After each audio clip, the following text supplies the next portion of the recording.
Ça fait 6 mois de silence total. Et là, tu reçois un message. Tu me manques. Je crois que j'ai fait une erreur. Ton cœur s'accélère, ta tête te dit non, mais ton corps te dit peut-être. Alors qu'est-ce que tu fais? On va décortiquer dans cette vidéo les 5 questions à te poser avant de répondre à ce fameux message qui a été envoyé par ton ex-partenaire.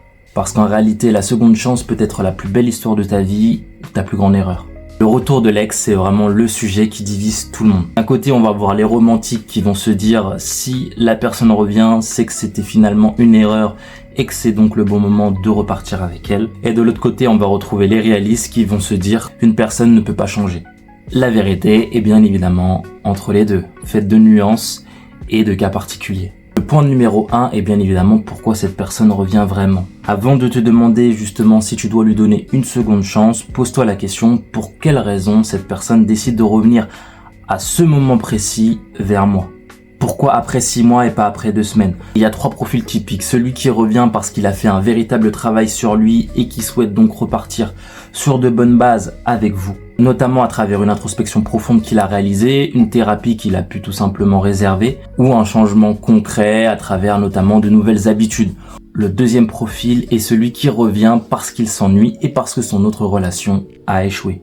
Et enfin, le troisième profil est celui qui revient par nostalgie, simplement non pas parce que tu lui as manqué, mais simplement parce que le confort que la relation lui apportait lui a manqué.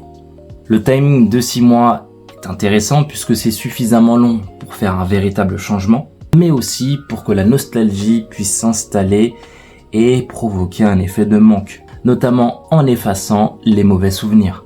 Le deuxième point est de savoir qu'est-ce qui a réellement changé à la suite de la rupture.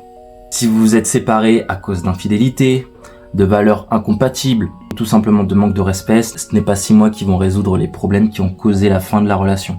Car au fond, le temps ne guérit pas un problème profond, il ne fait que l'endormir. Par contre, si la rupture venait d'un mauvais timing, d'un changement de carrière, d'un déménagement, ou d'une immaturité liée à l'âge, alors dans ce cas précis, effectivement, le temps peut être un facteur de résolution qui va permettre de relancer la relation sur de bonnes bases. La règle est extrêmement simple, demande des preuves de changement, pas juste des mots.